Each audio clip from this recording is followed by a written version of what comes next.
Welcome to the Free Play Arcade podcast, presented to us by Book Club Coffee and their Double Clutch Cold Brew. I recently learned the limits of this Book Club coffee. 2 days ago. How many days were you awake? 46 of 48 hours. Oof. Okay. Now, my attempt was, off those 2 hours of sleep, I was going to slam an entire Book Club coffee, which I do not recommend. I do recommend that you get Book Club coffee. Enjoy the book club. Don't slam at it. either of our locations. Yes, enjoy it like you would any other product from one of our kegs. So, I hit it completely in about 45 seconds, and then went off to Desiree's birthday party with many community group members to play trivia at Alamo. Been there once, twice. Did not go well. I may have had Jason Palmer Your outside hands were of shaking. Well, no, it was just too late. It was just too late. That was the end of the sleep restoring powers of Book Club coffee, because Jason Palmer comes up to me and just says, "You're not looking good. You need to go." So 40, 42, 44 hours into the day. Yeah. Well, Yes. I think what we're hearing is that if you have an all-night gaming session going on, You're some fine. Book Club coffee sounds great. So It is swing by Free Play absolute- Arcade or- and pick some up. It's true. Or The an all-night second- podcast. The second session. night, the third night, that's Right. when... So, Nibbler... Right. It's going to be Yeah, tough. so you can lose one night's sleep and restore it with Book Club coffee, but that second night, you're gonna actually want to sleep a little bit. 2 hours. Then back to the Book Club coffee. All right, so we are here tonight to talk about where the arcade games have come from. Free Play Arcade is, according to the the Star Telegram. Where's that from now? Fort Worth Star Telegram? Fort Worth. Fort Worth Star Telegram. We have the largest retro arcade collection in the world. Because we assume there's some crazy person that has a warehouse that's like the Indiana Jones end of movie, like just tens of thousands of arcades. We're assuming there's someone that has more than us, but according to the media, according to the press, we have the biggest collection of all time, which is awesome. And we're here tonight to talk about where it all came from. And so now I get to tell like a story that I've told to every single interviewer ever, which is kind of how I got into this. Which is in 2013, I was about 3 years into being a litigation attorney in a downtown Dallas office. Brutal, whatever, hours, everything. Living there, working 15, 16 hours a day, doing everything I could for my clients. And I got kind of like, I remember when I was a kid and I used to play video games. Like, that was what I was all about, was video games. I was borderline professional Counter-Strike player, all of that stuff. But way before that, I used to play NES. I would really get into it, and you get those like kind of 2 or 3 hour gaming sessions. And as an adult, you kind of look around and you see things like World of Warcraft, and I'm talking 2013, so World of Warcraft, whatever other games you have to get into, they require like a 30, 40, 50, 200 hour commitment. Mm-hmm. And I was like, no way, I don't have that time. And then it kind of struck me, it was like arcades. Those were the games where you had a minimal commitment. You put in your quarter, you played 5-10 minutes, and you were done. That was your game. If you were good, right? Right. And so 90 seconds if you're average. Right. And so, having grown up in the arcades, having really enjoyed the arcades, I started to look at arcade games. I was going to try to buy an arcade game to be whatever, the stress relief, whatever I needed. That's what I was going to do. So I got on Craigslist, started searching, and I found one guy. Well, and I didn't really know if I was going to like arcade games because it'd been so long. It'd been since the early 90s since I'd really played. And we're talking like the Turtles, the X-Men, the games that took all my money, which I still loved, but it wasn't really the gameplay I was looking for. And so I searched. There was a $100 game on Craigslist, which was Devastators. I still don't really fully understand what Devastators is. But I looked it up. It was some sort of vertical scrolling shooter, maybe an early vertical shmup. I don't really know. But this guy had one listed, $100. Come pick it up. Send him a message. the screen was kind of warped. There were some issues with the game. But I said, all right. So I borrowed my mother-in-law's van to go pick up a Devastators. I had no idea what I was starting. Like, this is what's really crazy. Like, I'm just an attorney downtown. I don't know what's about to happen. I buy this game. I take it home, plug it in, and it still has the warp screen. But, like, I touch those controls, and it's like magic. Like, all I can think about is how cool arcades are. And this was a terrible game. Devastators is bad. We've never even featured on the floor on free play, even though it's the very first game I ever bought. We prepped it for the floor. We almost got it there. Mercy on your customers. It's like a vertical Contra, but worse in every way. Right. I saw the ad. I saw an over-the-shoulder perspective. Right, and it was Konami's. Like, they were making Contra, then they released Devastators, and Devastators was just worse in every single way. But we loved it, and here's the thing, like, most people don't understand how arcade games work, but around the late 80s, there was a universal arcade connector made called JAMA. Do you remember what JAMA stands for? I don't remember what it stands for either. But it was a universal blank amount of pins connector that all the developers got together, all the manufacturers for arcades came together, and they made it. And so all of a sudden, I had a Devastators with a vertical monitor, which is a big deal because all the early games were vertical oriented. Pac-Man, Miss Pac-Man, Centipede, all of them. Centipede, Galaga. It didn't matter. Galaxian, they were all vertically oriented. So all of a sudden I had something in my hands that was ready to play just about every great classic. So I started buying board sets and stuff, plugged them in, they worked. And I was playing, the next week I was playing Miss Pac-Man, Centipede, everything. And so I had to kind of decide, like, what am I going to do with this? And my decision was, I'm going to buy a bunch of more arcades. Like, every arcade game that's for sale, I want to buy it because this is so cool. Like, even though I'm playing a warp screen, Miss Pac-Man, Devastators, it didn't matter. It was really, really neat. So we bought a bunch of games and started to buy more and more and more. And so I remember the first 7 in your living room? Well, so I bought, there was an ice storm, right, in 2014, I think. And just as this ice storm is hitting, and I'm a lawyer downtown, and the best thing about being a lawyer downtown is you have access to a computer like 24/7. And there was an ice storm rolling in early spring or late winter. And this website, I can't remember what it's called anymore because I don't think they're running. Do you remember that? Point and click auctions. Point and click auctions, yes. It's a company out of Canada that bought a, where is it? Or some sort of, it's some Arlington suburb that they bought a arcade company out of it. Lake Highlands? I can't remember. It doesn't matter. They bought this subsidiary and they started doing auctions out of it. And so it's point and click auctions. And they did this auction and I was like, oh man, these games are going to be so expensive.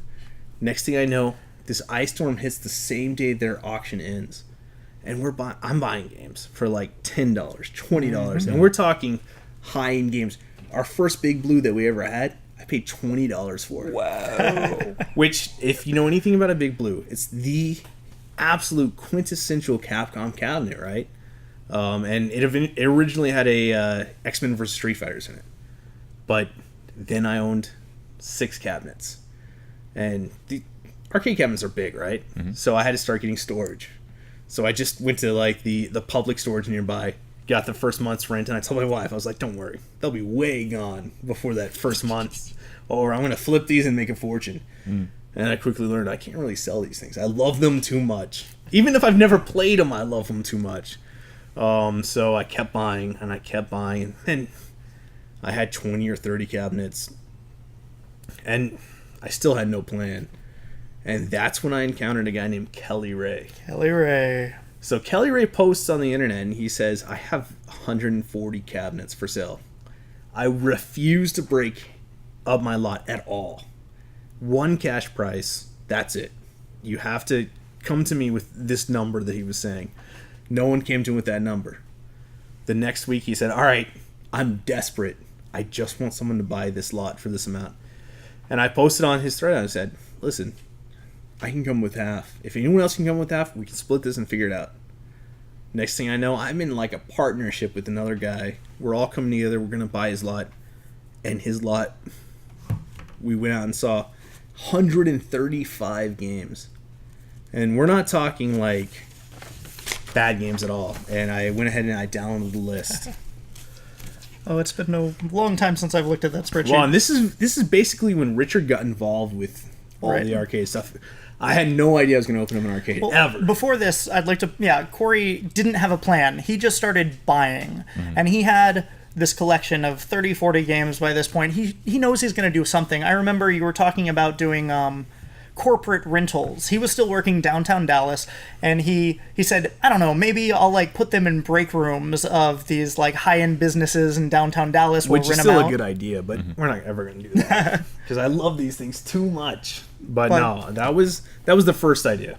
But Corey's working on all of this, and he's got these ideas. He's got these party rentals that he's putting together. He's like, man, I'm going to do something with these, but I still don't know. He's been fixing them up. He's flipped a couple of them, just trying to learn about the games and everything. And so by the time that the Kelly Ray deal came up, he was in a really good place to actually practically work through this load. And that's what's crazy. We're talking, I mean, the Kelly Ray deal came in 2015, but I'd been around for about 2 years, and all I could think the whole time I'm buying these games is they're way too cheap. Like, I have no idea what I'm going to do with them. Mm-hmm. But I'm just like, this is so amazing. I'm able to buy these games for a few $100s here or there. And it gets to the point where I'm renting like Ryder trucks on the weekend just to ride around and pick up games. And then the Kelly Ray deal happens. And I'm going to list the games in the Kelly Ray deal. It's insane. He was going to try to open something like what we opened. But it never really came together. He got into trouble. Whatever happened. He put this lot up for sale. And I'm going to list it. It's insane. Well, and before you list all of these, how many of these games did we actually end up keeping? Do you remember? I think we're about to find out. Okay. I mean, 5 or 6. I think it's a lot of games that were processed through, but a surprising amount of them are not in the free play collection. All right. Well, and here's what I'll do. I'll list a game, and we'll say whether or not it ever made out to a free play floor. Does this include games that we have purchased back from other people, or? Well, we'll tell the story per game, and what we're really going to do is what we remember. Because the other thing is, we also have games on here that we sold, and then we bought a different game, and it eventually made it to the free play floor. Which is, all right, so we're in 2015 now. We're at Kelly Ray. He insisted on selling all these at once. I brought in a partner. This was before you were involved. Yeah, this is before. I got involved partway through this process, but Corey is partnered up with Derek, and they have rented a warehouse that used to be a old, I guess, garment manufacturer. Something like that. It was insane. It was a tunnely. I mean, you had to walk through all of these different opens. It was very run down. Which it was very, very cheap. I really wish we kept that place. It was very cheap. That would have been awesome. And we set up just some plastic tables in there with soldering stations and... Well, the key thing to remember here is I've only been dealing with games for a couple of years. I have maybe 20, 30, 40, maybe I've ever touched. And we're about to buy a collection that includes 130 games. Yep. And I don't have a plan for them. I'm just like, awesome, let's just buy more games. All right, so 1943. That is the very first game on this list. It is not the 1943 in our arcade. Oh. It ended up at an orthodontist office. It was an old military guy who went to dental school, and it was not in great shape, and he said, I'm going to repaint it. He repainted it. He actually went to the same college as me, Austin College, and then he put it out on his floor. That is still, as of 12 months ago or 13 months ago. Presumably. Right. It is still in his lobby, being played, 1943, which is now on the Richardson floor in an original, as factory dedicated as it gets. But the one we sold, not even close. All right, so the next game, which is actually one that I'm really disappointed that we sold. Which one was that? Alien Syndrome. Oh, that was a fun game. Alien Syndrome is an awesome, awesome game. It actually reminds me... Where is it? Quite a bit of Escape from the Planet of the Robot Monsters. Alien Syndrome was an amazing game, and the most rare part of Alien Syndrome is the topper, and it has a plastic topper that is like 3 eyes coming out of the cabinet. And the original Alien Syndrome cabinet, which was dedicated, had a little light that shined into it. And this one that we sold, because we had no idea what we were doing yet, it was one of the first games that sold, was an Alien Syndrome with the 3 eyes on top with the light going through it. It's still nearby. We might end up with because we try. I mean, You know who you are. what we're about to do is kind of go through these games, and we're gonna end up with quite a few of them, even if we sold them. Well, because once we decided to open up an arcade, and once our arcade was relatively successful, we said, "Man, we need every single arcade game that has ever existed." And Alien Syndrome has never been our floor. It's true. It might be in our collection. I don't know. But this We one have in so many particular, games, I lose this one track. in particular is not back to us yet, and I'm actually, now that I read it, I'm really grumpy about it. All right, next up, 2 different games. Wait, same game, 2 different cabinets. Arch rivals. Oh. We had one in a Bally Midway cab, one One in that a Xenophobe. Xenophobe, yes. That So was is- a very interesting So a conversion. Xenophobe is a 3-player game that then comes together and comes up like as a neck, and then held its monitor. Really cool cabinet, and also a game that was, for whatever reason, constantly converted to arch rivals. Every time I've ever looked at this game, I've seen a Xenophobe with an old Arch Rivals logo on it. So apparently they probably sold like conversion kits just for that Specifically cab. for. Because Arch Rivals could be a 3-player game. Xenophobe was one of the few 3-player games in the 80s. I assume that's what's going on. And we sold both of those. Yep. It's, unbelievable for me to consider even selling a Xenophobe cab. We have other Xenophobe cabs in the collection, but that one was a working monitor with a working Arch Rivals kit with 3 and we still sold it. Yep. And honestly, it's so crazy to me to think about, selling anything at all. Everyone emails us, they're like, I heard from the Star Telegram, you have the biggest collection of arcades ever. What's for sale? I'm like, nothing. Yep. I'm like greedy. I just want it all. When I was reading the website, the initial free play arcade blog, that was in your kind of mission statement, is that you can buy anything that's on the floor. The original. We're just gonna yeah. make the price so We've come so far. prohibitive that you can't buy every single Galaga we have. And that's the thing. We said that out at the very beginning, and we really believed it. It was part of the plan. We'd Right. come off of this this deal where we'd been fixing up and selling games, and at this point it was still a hobby business. It was still something that we were doing just for fun. And as everything progressed, our business changed as a whole, and now we are where we are today, where we don't want to get rid of anything, and we really regret selling a few of the things that we have sold, and we are willing to buy a lot of them back. Right. If you own any of our games ever, I want them back. Give them back. Stop hiding them. Stop hoarding them. I need them. Every game that's ever existed. But, so, I guess what I really need to say about this collection, though, is this is what trained me to train every tech we ever had. Yep. We buy this huge lot, and it has every board type you can ever imagine, every monitor type you can ever imagine. And my job in the whole partnership was to fix each game. And I didn't even realize this was like a bad deal for me, because I was like, this is really exciting. I get to fix all the games. And it is what trained me on so many games. Like Kelly Ray, who sold us 120, 130 games, whatever the list is going to tell us, he had a diverse collection. Oh, very. Of a lot of good games, and I had to learn how to fix them all. And that is where all of our techs come from. Is my knowledge knowing fixing all of those games. It has to be super diverse, because that's stunning. Even when you were first talking about getting your first arcade game in 2013, right? That's right. I'm stunned to hear that you've learned as much as much knowledge as I've seen you put into application here in the Secret Lab. I mean, you do things. You could have told me you've been doing this since you were 15, and I would believe you, because you can tear every one of these machines down to its nuts and bolts and build it right back up again. I know, because I've seen you do it. And usually you're coming up with fixes that can't be imagined. Well, the things that I Corey might not tell you about all of this, but during this bid, or during this this lot that we had, every waking hour that he was not working, I mean, was going up and working on games. I mean, in the middle of the afternoon, in the middle of the night, he would go up, and if he couldn't get something working, he took it as a personal affront. I remember him spending, 16 hours trying to get Journey up and running. Yeah. Yeah, Journey actually had a board-level sound issue that before we ever got it, the Journey wasn't even working.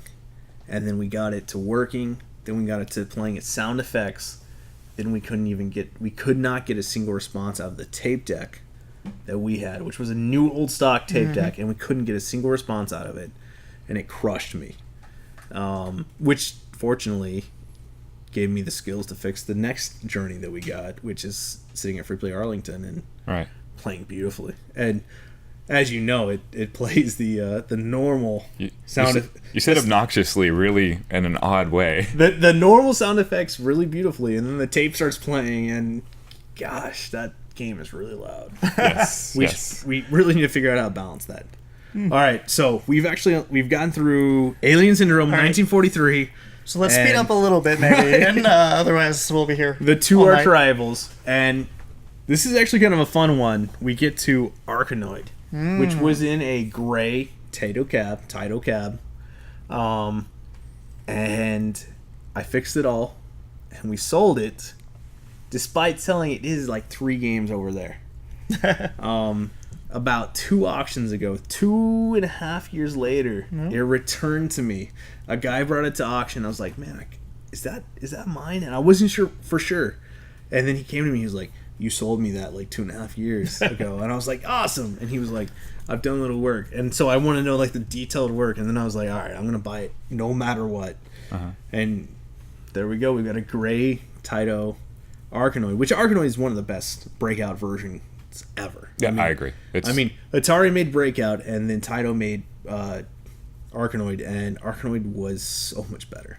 Yeah, I and it's perfect. love Arkanoid so much. Here's one of the really weird things. Right now, we have no Arkanoids on the floor. It's some of the things that keep me up at night, because we have 3 Arkanoids in this room right now. Yep. Yeah. And we scoped out the one behind me. I know. We have Tournament Arkanoid, which is the best, except for the 3rd level being tough. Then we have regular Arkanoid, which is not the best because the first 10 levels are too easy. But they are the best version of Breakout. The lasers that they get, the level skips, unbelievable. Arkanoid is amazing. So we are now in the ARK category. We have 128 games to go. All right, so the Kelly Ray deal next was Asteroids and Asteroids Deluxe. One Asteroids made it to the Richardson floor.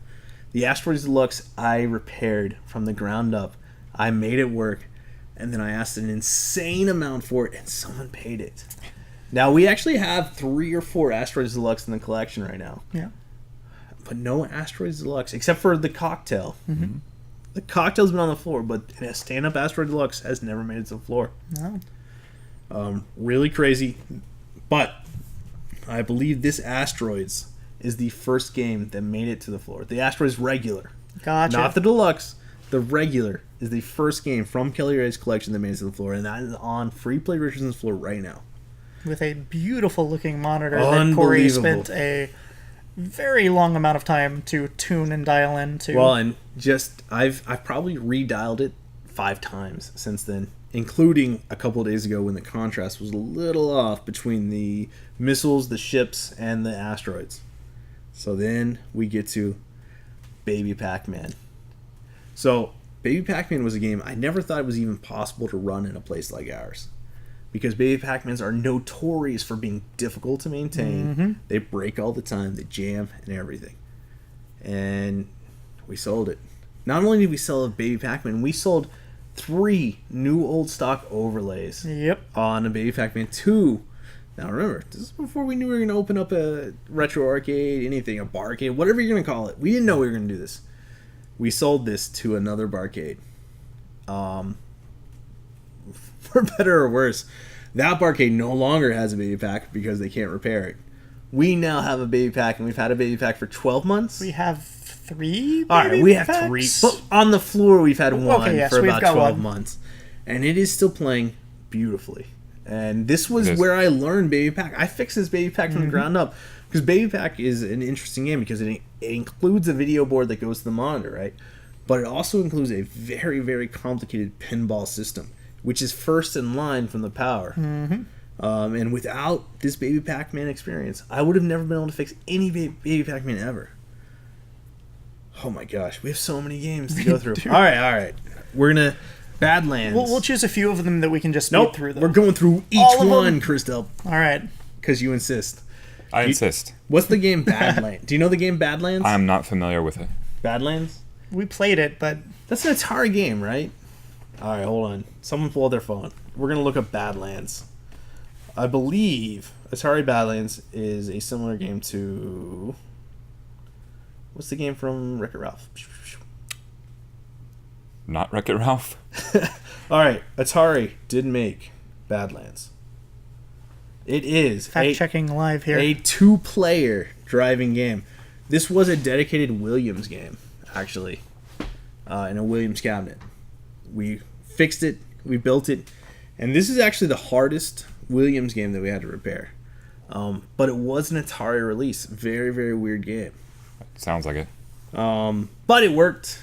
It was a true Williams cabinet, and it was one of the very first optical sensors that I repaired. And an optical sensor wheel is used in just about every single game every single racing game, right? So did the cabinet itself A look lot of like them. the other Williams cabinets, Yes. the Robotrons, the So Defenders? it had the top that you could take out and the bottom that you could open up. Okay. It was a beautiful game. We should have kept it, and we're about to find that as we keep going. We had 2 battle zones in the Kelly radio. We had 2 different versions of Battle Zone. We had the flat front and the periscope battle zone. Neither one of them I could get working, and that's a good foreshadowing for all of our broken battle zones we have right now. Battle Zone is one of the hardest games that I've ever encountered. Well, and we had the Periscope version on the floor at Free Play Richardson for a while. Several people got the opportunity to play that. Well, no, we had it for like 5 months. Yeah, it was a while. And then we had one minor issue, and the next thing we know, we just can't fix it. And we keep buying battle zones. I mean, right behind the cameraman right here, we have a flat front battle zone. We've got a periscope battle zone around here. Somewhere in the back corner. And we have unlimited parts. It doesn't matter. It's so But we hard to don't fix have these. unlimited time. Right, it's true. I hit it with just about everything I had, and I could not get Battlezone back up. None of our techs have been able to. And honestly, it wasn't that popular. That's the big problem, right? If it was a more popular game, we would have it fixed right now. It is a big historical game. Right, With its it's story. the original Tank Battle. Yeah. It's before Tank. The dual joystick controls. Oh, and they work perfect, too. The fact that the military commissioned... Was it Atari that made it? Who made it? Yeah. It's an Atari Battlezone. Right. So they commissioned somebody to actually make the army version of Right, it. to aim. To make a literal tank sim. Amazing. But like you said, the game itself feels like a tech demo. It's a lot of fun for the first level. Because then the computer gets too good, right? Like, you're feeling really good about yourself. You beat the first level. Maybe you'll beat the second level. Yeah. And if then you all want of a a sudden... t-shirt, you need to find that UFO and exploit it really Then quickly all of a before you get sudden, murdered. you go outside of the rocks, right? You go right to the side, boom, you're dead. You go right to the side of the building, boom, you're dead. Battlezone is a brutal game, but it is one of my big regrets that we don't have on the floor right now. But I did learn a lot. Still can't fix them. Doesn't matter. Next! We'll get it working. Ooh, We always do. We don't have this game out, and we don't have this game scheduled to come out. Big Buck Hunter Safari. Nice. So the All-time classic there. the more interesting part of this story about Big Buck Hunter Safari is I rebuilt this game from the ground up. And this wasn't my arcade knowledge coming into play. This was like my late 90s tech knowledge back when I was like a technical help desk person for a food company. I could come in and rebuild. Like, I put an extra RAM stick in. I replaced the hard drive. That's what I did for Big Buck Hunter Safari. And I fixed it. And then we sold it for a lot of money. Plenty of money. Well, at the time, it was a recent release. Yeah. And so we sold it for a lot of money. The guy got it home, and it didn't work. And I remember I went to this guy's house. I fixed it once. It worked. I didn't think I'd ever hear from him again. He called me the next day because he'd moved it upstairs after I fixed it. I said, all right, I'm going to come over. And this guy was just like, can you come out like 3 days later? And I was like, oh, no, not really. And I never talked to him again. I still think about that game, whether it's just sitting there, not working. Because it's just a PC. It's a PC inside of a pretty attractive cabinet, but it is a PC that all I was doing was reconnecting all the, the connectors, the power supply. Well, I remember that, and you felt so bad because you were just you were like, man, we did everything that we could. I've gone out there, I fixed it at his house, but by that point, you'd spent so much time.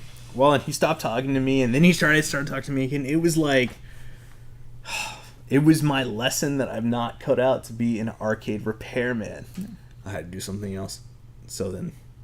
Well, you learned that we just need to have people on site able to do maintenance. We need to be in 24 hours control a day. of our games. All right, so the next one on the list, though, I'm really excited about. It's never been on the free play floor. It's never been on any free play floor. It's never been on an arcade floor in like 4 years. But we have the opportunity to get it there soon. It's a game called Blockout.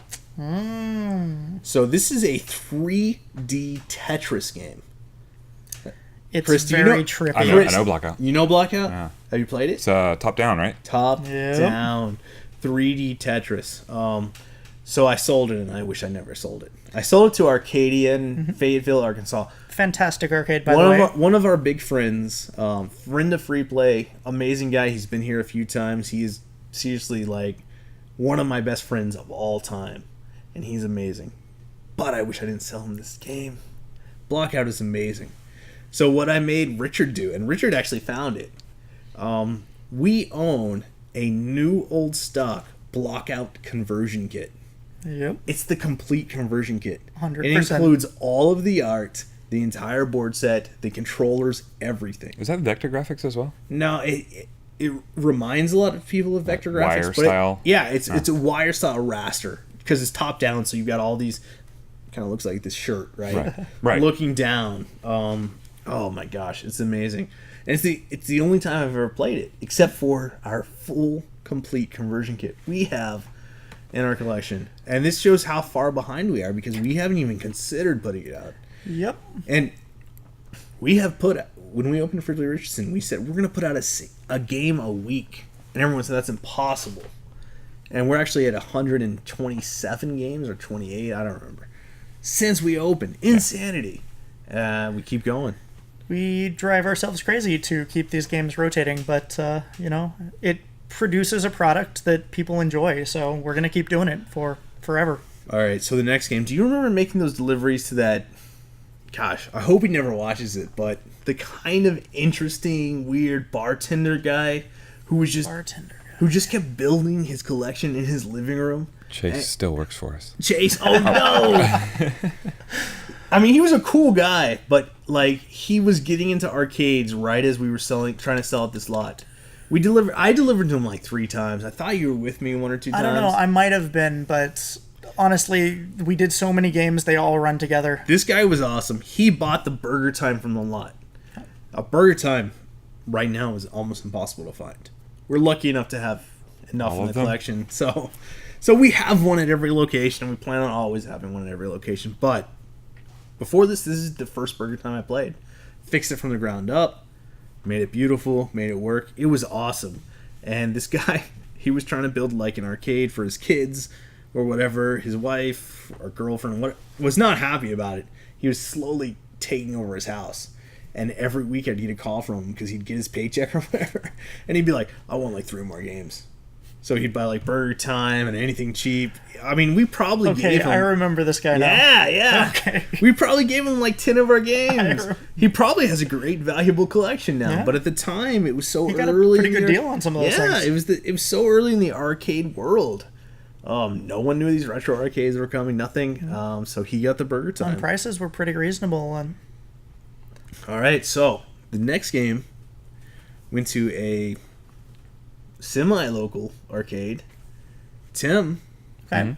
owner of Quarter Lounge Arcade, Yeah. bought, and Planning a field trip out there this weekend. friend of Free Play, bought our Centipede Millipede Missile Command. This is the first time I ever met Tim. He showed up to buy this That's game. right. Yeah. And he showed up to buy it. It's still in their arcade. He was interested in a lot of 20 them. Yeah, he saw what we'd bought and he was like, whoa. And he had no idea he was going to open up an arcade at the Right. time. And he was probably way more advanced in his plans than we were. Oh, absolutely. But he bought it, he put it out on route, and then he took it to his arcade, and that's still there. Yeah. An awesome guy, Quarter Lounge. I think everyone should visit it. Mm-hmm. It is way more true retro style arcade than us. We kind of we're hardcore about recreating that Feel. mystical nostalgia. Mm-hmm. But if you want a cool arcade, he's got a great one. Yeah. His has the feeling. When I go to Free Play, I feel like I have stepped into an '80s movie montage of an arcade. Right. When I go to Tim's place, I feel like I've got that.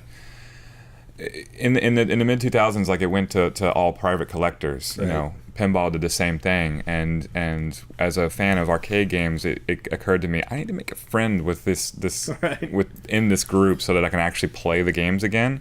Of course, before Free Play made all of our dreams come true. Well, Tim's place feels like the warehouse where probably your warehouse where you had 30 cabinets and you're putting them together and it's got a great feel to it. No, I remember the first video reviews of his place, and they were like, wow, this is like the best collector I've ever met.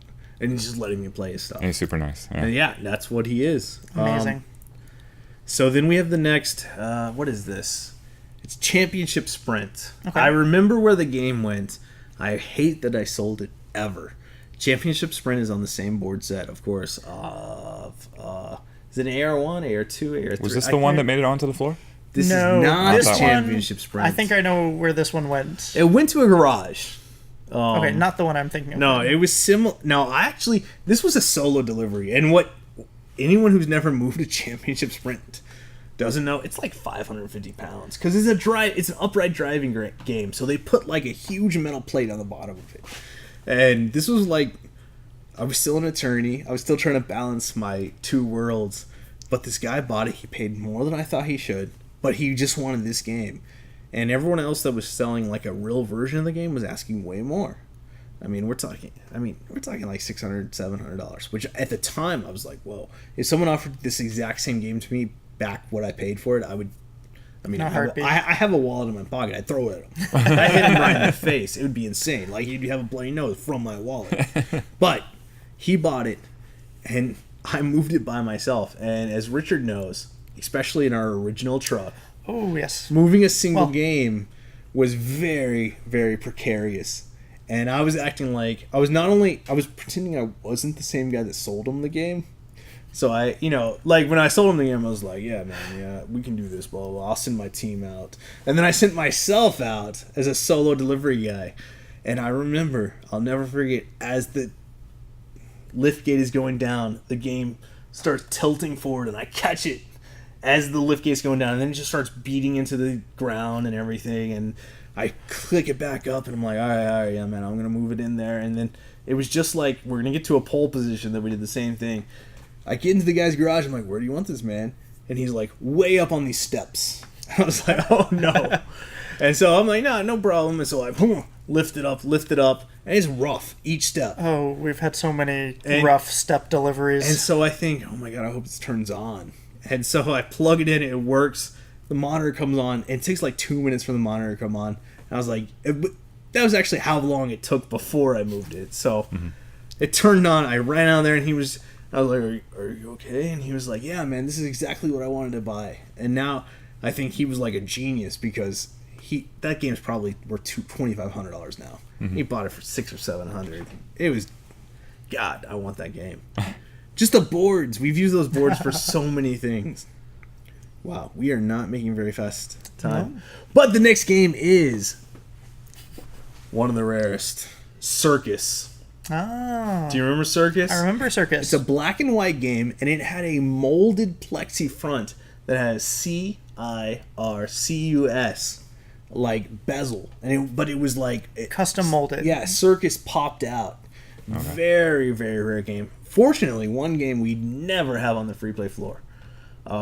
Just way too rare. Really, really cool. I did not know that such a game existed. It did, and it was like a short squatty cab. I mean, Circus is a really interesting game with Dragon's Lair, Laserdisc on the floor, and with the Super Double Play Baseball on the floor. I did not think such a game was possible. That was too rare to toss out there. You know, we have several games in our collection that have never made it to the floor. And probably never will. For those purposes, but I'm sure that's a subject for a later podcast. Well, no, it's the stuff that I seriously sit here and I like cry myself to sleep where I'm like, why did I buy it? It cannot go on the floor, but it's so cool. But we have to have it in the collection. Circus was one of those games. And I knew when I watched it leave, it got picked up by a shipping company. We sold it relatively inexpensively because it wasn't even working, but I knew when I saw it leave I was going to buy it again later, and we actually own a Circus in the collection. I'm not even close to fixing it. It probably will never make it to the floor, but I had to buy it again.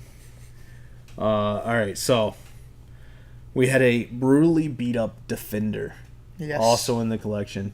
This is actually what taught me how to work on Williams games, because most of the Williams games are the same assortment of boards. You got the main board, you get the ROM board, you got a sound board or a control board, something like that.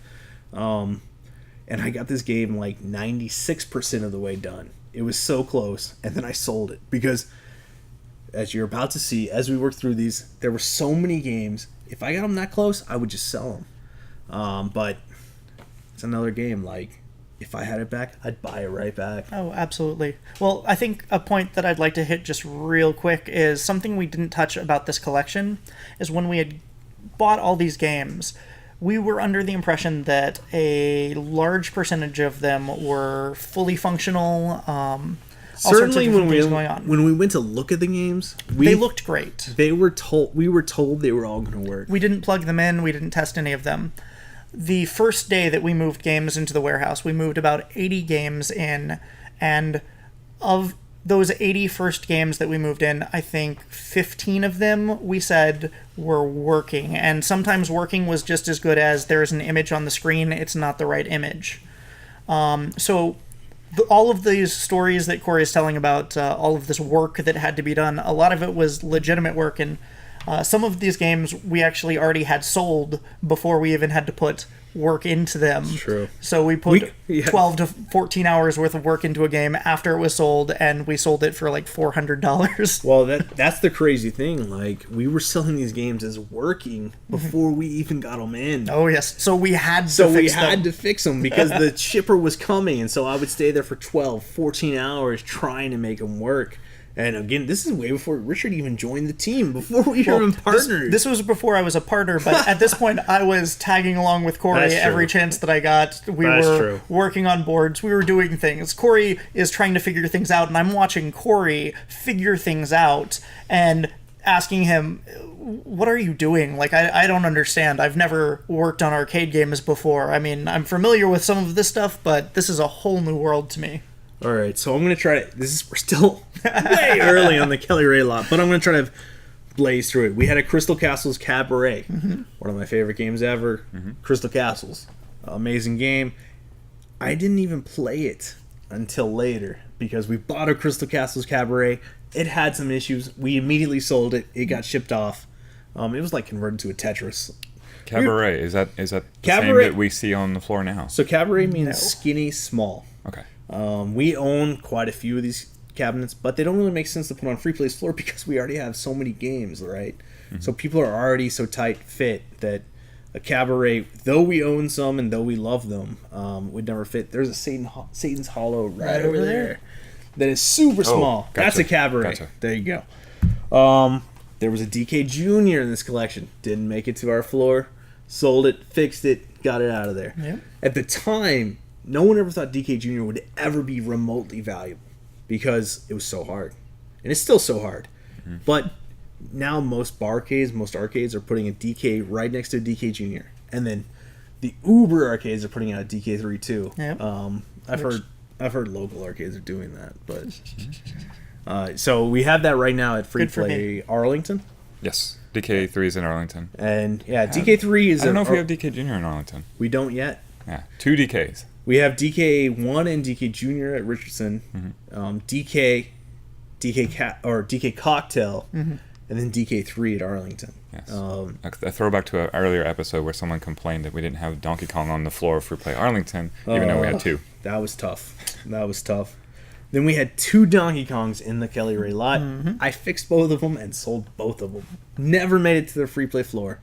But they gave me a ton of experience with those Nintendo boards. Oh, crazy. God, I didn't even think I was going to see that. That's insane. All right, next, another Tim game. Still at Quarter Lounge. Double Axel. We'll never have a Double Axel, although I love that game so much. It is a monster truck. I think it's Taito, I think it's Taito, actually. It is a ridiculous, absurd game that is terrible to play. You crush a bunch of stuff. It's a lot like other games we've put out. You bounce around. Terrible. I actually fixed this by shocking myself 5 or 10 times because it has the most intense steering wheel you've ever seen. Like if you're holding it and you hit a boulder that's supposed to knock you like it's that, after you. It'll throw you that way. Right. And so I was trying to fix this thing, and I was dumb, and there were live wires. I was like trying to connect it. Boom! I got shocked. I got knocked out. Like Richard was there, and he picked me up, and he's like, "Man, you need some beer or something." I don't know what's going on. That's right. We were crushing 40s while fixing arcade games. Listen, we didn't know we were supposed to be professionals yet. So yeah, we fixed that game. We sold it for not very much money to Tim, and we won't put it out. We have another one. I have the board set. I have the steering wheel, just for nostalgia's sake. It reminds me a lot of Speed Buggy in terms of gameplay, which we have at Free Play Arlington right now. Actually, we used to have it for Free Play Richardson. I went out to Tim's year anniversary party, if you'll recall, and one of the community members went with me. He goaded me into playing in their Grand Prix tournament that they were having for that day, and I didn't feel comfortable saying no because I urge people to play in all the events, and who am I to not play in an event that I'm right there? So I have to play, and I won the Double Axel tournament, having never seen the game. Well, the great thing about Double Axel is it'll run over whatever you point it to. Right. So just that's try to find the mountain and don't hit it. The game is throwing you obstacles, but the key is don't try to avoid them, just run them over. Oh, yeah. No, there's one stage where the objective is to run over the obstacles. Because you're a monster truck. So here's a game that I'm ultra sad about. I think I know which one you're going to say. Dragon Spirit. Yep. Shoot 'em up. Quite familiar.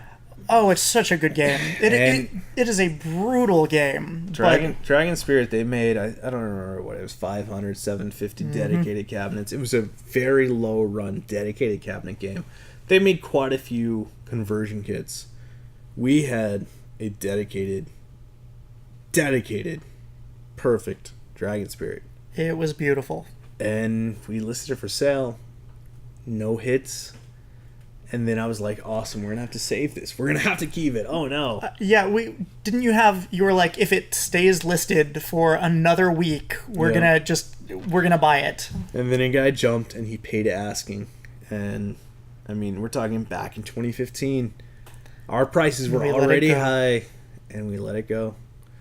It's sitting in some guy's basement. It's his personal collection. I love that he has it, but oh yes, it played so well. It was perfect, all original. Probably like 2,000 original plays. It's one of my big regrets from this lot because we listed every single item from this lot for sale, and that one I didn't think was going to sell, and it sold. Gosh, it's brutal. Then we had a Duck Hunt. It was one of the versus Duck Hunt? It was a Nintendo versus Duck Hunt. I did not know it existed. It was probably a Play Choice 10 kind of conversion weird thing.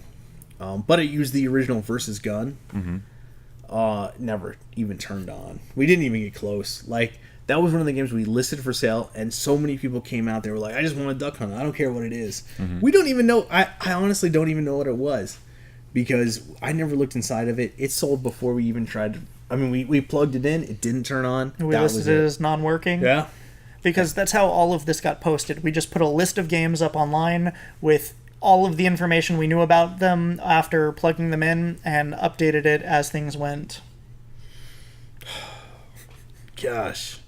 All right, so next, we own one of these. It is extremely rare. It's probably the most valuable game we have, an environmental Discs of Tron.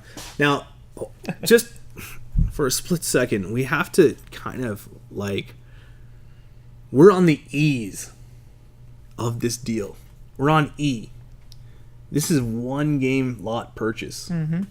And we're already, I mean, we've listed insane games. 2 battle zones, 1 flat front, 1 periscope. And now we're on environmental Discs of Tron. And do you know why we sold environmental Discs of Tron? Can you guess why we sold our E-Dot? I mean, I know, so I can't guess. Hard for someone my size to fit into it? No, we already had one. Oh, yes. Okay, I've seen it. It's the worst problem ever. We should have kept both. Well, we could have an E-Dot at both locations. all right, so in this collection, we had the E-Dot. And this one that we got from Kelly Ray's lot, I should explain, the problem with Environmental Discs of Tron is it is a massive game. And it's one piece. It's one piece. You can't take it apart. You it is stand one inside piece. of it, and you are surrounded by this awesome glass, by these black lights, and it is an immersive experience. The problem is, because they are so large and so heavy, people would cut them in half so that they could move them. This one had been cut in half, and it wasn't done in the best way either. So it had some problems that we didn't feel were worth fixing, since we have one that has never been cut in half, which is a pretty amazing thing to find. We are so dumb. But we had 2, and we didn't know we were going to open an arcade. We definitely didn't know we were going to open up 2 or more. Oh. So if you go to Grinker's Grand Palace, is that what it's called? Yep. Grinker's is what it's Everyone called. knows it as a Grinkers. If you go to Grinker's and you see an E-Dot that looks awesome, that's playing great, we used to own that. We sold it to Grinkers. We sold it for asking. We were super happy with selling it at the time. Oh, yes. That game is now worth at least 3 or 4 times what we sold it for. And it's playing great. We already own one. We have one sitting in one of our warehouses. It's Not this beautiful. one. It's amazing. I wish we still had it, but...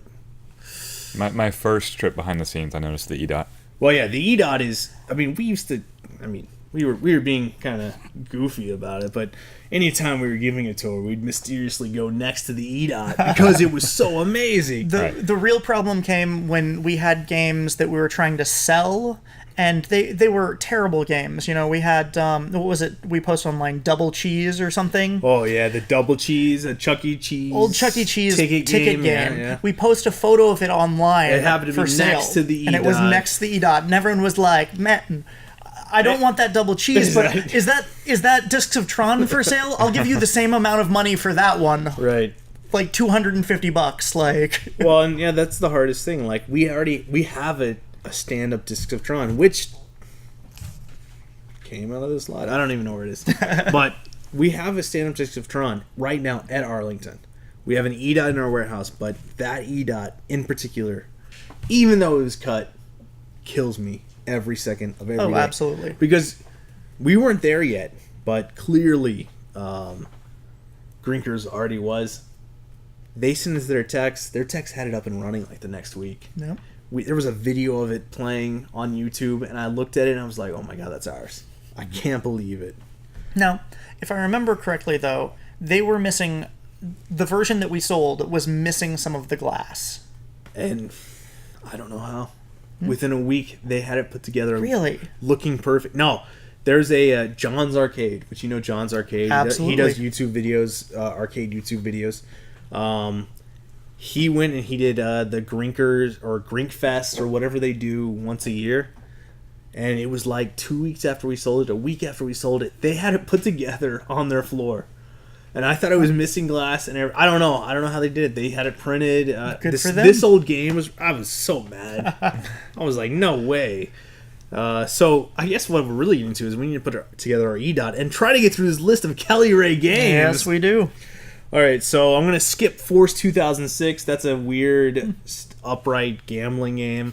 I spent like 2 weeks of my life trying to get the security key to turn this dumb touchscreen 8-liner on. We still have it at Old Reynolds. It's terrible. But after that, we have Galaga. 3 Galagas. That is an appropriate number of Galagas. One that actually ended up on our floor. Woo. Is that one of them? That's the one that ended up on our floor. It's not there anymore. Fair enough. That's the one. Oh, this is embarrassing. All right, so remember when we were like talking and I was like, "Look, we rebuilt our Galaga," and you're like, "That's a new one." I was like, "No, it's not." Do you remember that? It was like spring. Oh yes. Yeah. So, yeah, that was the original Galaga. Apparently, it's missing its joystick now. I don't know what happened. And then we switched it out with the Galaga that's on the floor in Richardson right now, which is having its own issues right now. Yep. I mean, we've repaired the hell out of it. But I remember Chris, and I was like, we fixed Galaga, and he was like, you switched it out with a new one. I was like, no, we didn't do that. We just fixed it. So that's one of the original. Very early on. That's an original Kelly Ray Galaga. The one on the floor is not.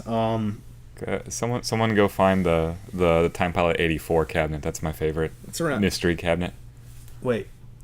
That's it. It's in Arlington. It's in Arlington. Oh, with yeah. It's with the That's half a scramble, scramble. yeah. Half scramble. Secrets. I see what you're getting at. No. Oh. So we That's- sold it's one open secret Galaga. Palmer. We sold one Galaga parts. We put. Is this the first game we put on the floor?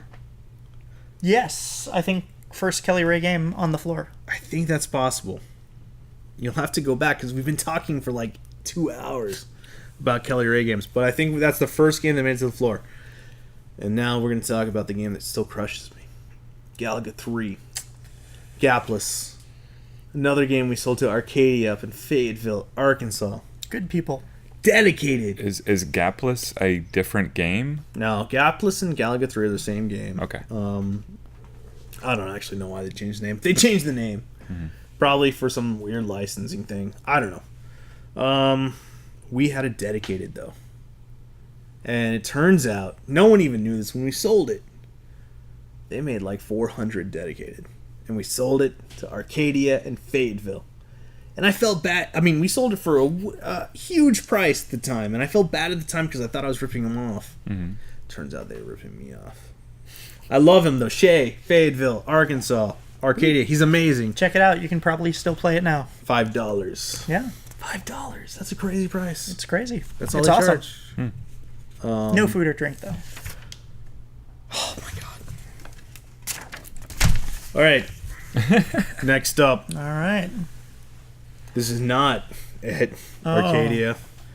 This is a Gauntlet 2 that I rebuilt the entire control panel. This is what taught me about wiring control panels. I built it all back up, got it really, really close. Gauntlet 2, which has never been on a free play floor. No, it hasn't. Now, it actually hasn't been on free play floor because free play mode in Gauntlet is not good. Free play mode in Gauntlet 2, not good. We would put it on the floor, except we have other plans, blah, blah, blah. But this Gauntlet 2 taught me everything I know about control panels. Every single thing. Doesn't matter what I've run into since. The control panel was a nightmare, if I remember. We opened this thing up and It was spider webs. It someone was awful. had butchered everything. What's really great is I think 3 buttons worked. not only had they butchered everything, they tried to connect everything. So everything looked like it was connected.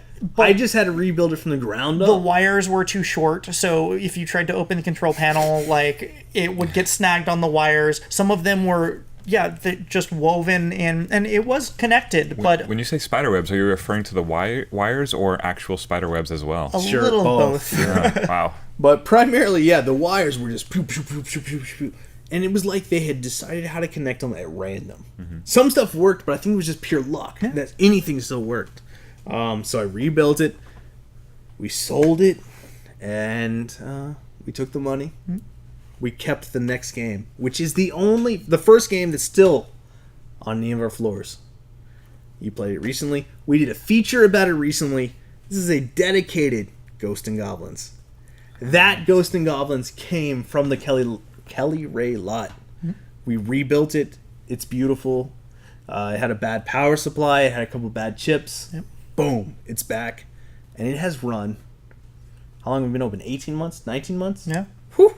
It's a great game. Not It's a only, great I mean, cabinet.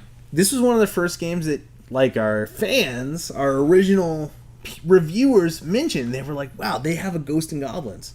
Well, it was one of the games that we put on our floor that showed everyone that we're not just going to put Galaga, Miss Pac-Man on the floor. We're going to have games that are hard, games that are more obscure. It's a special game because that is the game that is hard. Like, it is the gauntlet thrown right at your feet. Mm-hmm. And it's been on there since we opened. Yeah. And I'm not the only And it person to be performs obsessed with it very either. well. We've had a few in and out of the community group that are just that game is so compelling. All right. Ghosts and Goblins is amazing. Still on the floor. Here's a game we had on the floor for about 2 weeks before we lost it. Not even this particular game, but Gorf. Gorf, yes. So Gorf is older than most people realize. It's an early 80s release. It is the original multi-game, right? Yeah. It stole Space Invaders. It stole Galaga. It combined them. It made some other shit happen. Gorf is a weird game. And it's also on like a 10-board set or a 4-board set. It's insane. It has so many things that have to go right to make it work. That is the stablest Gorf we have ever had. I know who we sold it to. We sold it to the guy we bought the Arkanoid back from.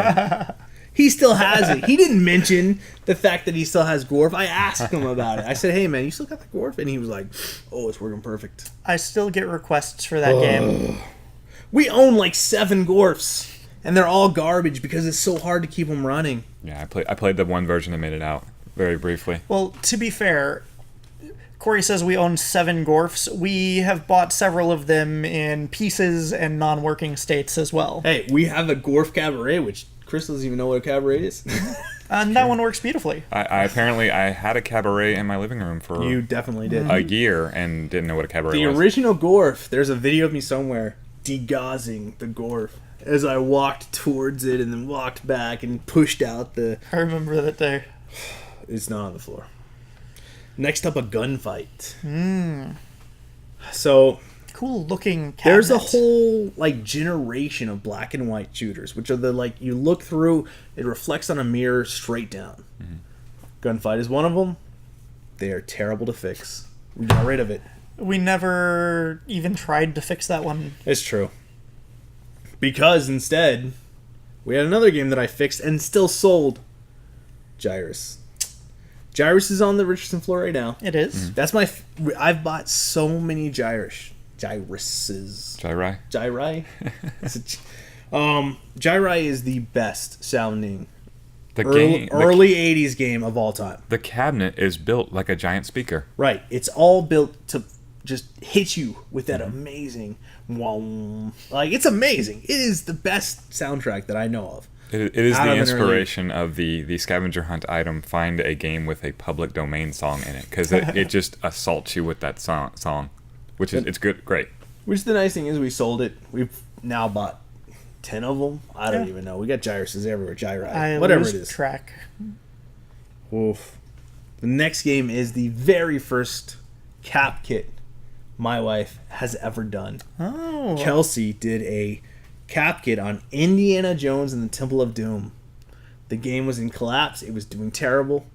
And this was early in my cap kit career, so I thought cap kits could fix everything. And cap kits, let me go ahead and dive into it. We bought like 40 of them for this lot. A cap kit is a kit of capacitors to replace all of the major capacitors on any monitor control board. We might call it a monitor chassis or something like that.